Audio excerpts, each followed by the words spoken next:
KD college की online कक्षाओं में आप सभी का हार्दिक स्वागत है, अभिनंदन है। बीए बीएड और बीएससी बीएड तृतीय वर्ष के अंदर चतुर्थ पेपर है जो चलता है, वो है विद्यालय में निर्देशन एवं परामर्श। विद्यालय के अंदर किस प्रकार से निर्देशित किया जाता है, किस प्रकार से काउंसलिंग की जाती है, परामर्श दिया जाता है, यह शिक्षा किस प्रकार से करवाई जाती है, उसके बारे में इस पेपर के अंदर सारा अध्ययन करवाया गया है, बताया गया है। तो हमारा जो प्रकरण है वो आज का पहला अपना बिंदु है वो है निर्देशन का अर्थ, कि निर्देशन क्या चीज़ है। जैसा कि आम बोलचाल की भाषा में कहा जाता है कि निर्देशित करना, किसी को कोई भी क्या करना, गाइड करना, किसी भी चीज़ के लिए बताना या समझाना। कि ये कई बार हम राह में चलते चलते पूछ लेते हैं किसी से कि भाई गाइड कर दीजिए कि हमें इधर से जाना है, किधर से जाना है, या ये रास्ता कहाँ जा रहा है। तो क्या निर्देशित करना, जब हम किसी व्यक्ति से किसी कार्य के लिए सहायता लेते हैं तो हम क्या करता है, गाइड कर देता है, वो निर्देशित कर देता है कि आप इस रास्ते से ना जाकर इस रास्ते से जाइए, यह रास्ता खराब है, यह रास्ता ठीक है, या इस रास्ते पे जाने से आपको कठिनाई हो सकती है, आगे ये रास्ता अवरुद्ध हो सकता है और कोई कठिनाई मिल सकती है, इसलिए इस रास्ते से जाइए। या किसी अन्य क्षेत्र के अंदर, व्यवसाय के अंदर है, शिक्षा के अंदर है, परिवार के अंदर है, समाज के अंदर है, जब कोई व्यक्ति किसी के द्वारा किसी को निर्देशित किया जाता है तो निर्देशन कहलाता है। जैसे कि बताया गया है, निर्देशन का अर्थ मार्गदर्शन करना।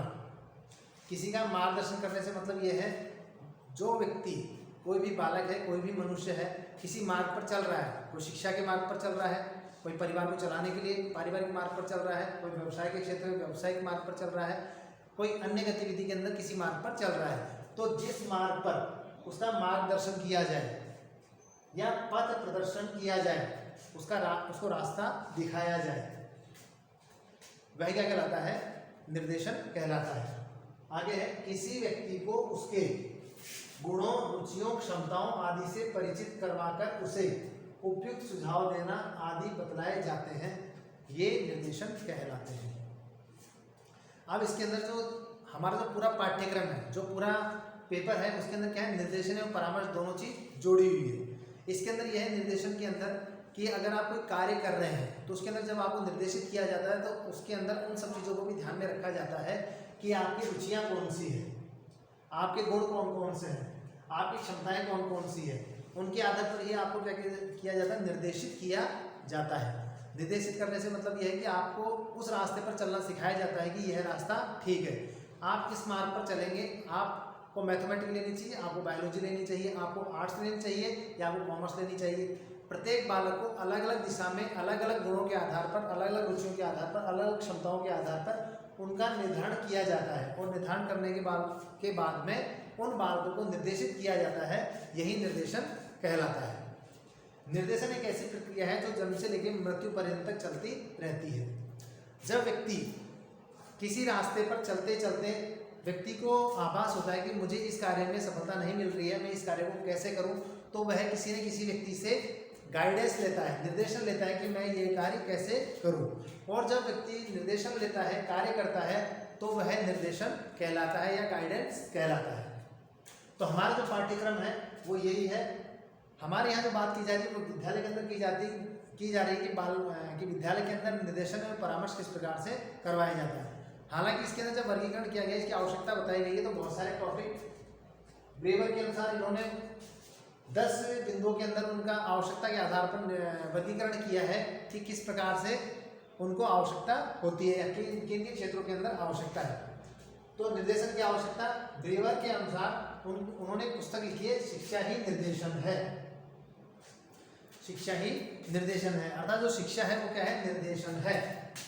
निर्देशन का मतलब यह है कि शिक्षा जो है अपने आप में क्या करती है, बालक का विकास करती है, सर्वांगीण विकास करती है।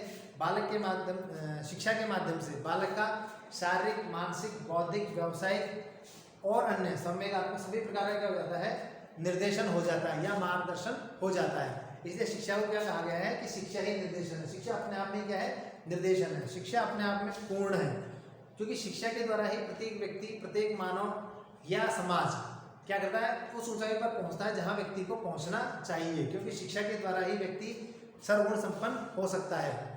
कहा जाता है कि अगर बालक में शिक्षा नहीं है तो वह किसी भी गुण को प्राप्त करने में सक्षम नहीं होगा, क्योंकि शिक्षा से ही बालक का मानवीय विकास होता है, शिक्षा से ही बालक का अमानवीय विकास होता है। जब बालक के अंदर शिक्षा दी जाती है, अच्छी शिक्षा दी जाती है, तो बालक के अंदर मानवीय गुणों का विकास होता है, मूल्यों का विकास होता है, सामाजिक विकास होता है, पारिवारिक विकास होता है, धार्मिक विकास होता है, सांस्कृतिक विकास होता है, राष्ट्रीय विकास होता है, अंतर्राष्ट्रीय विकास होता है।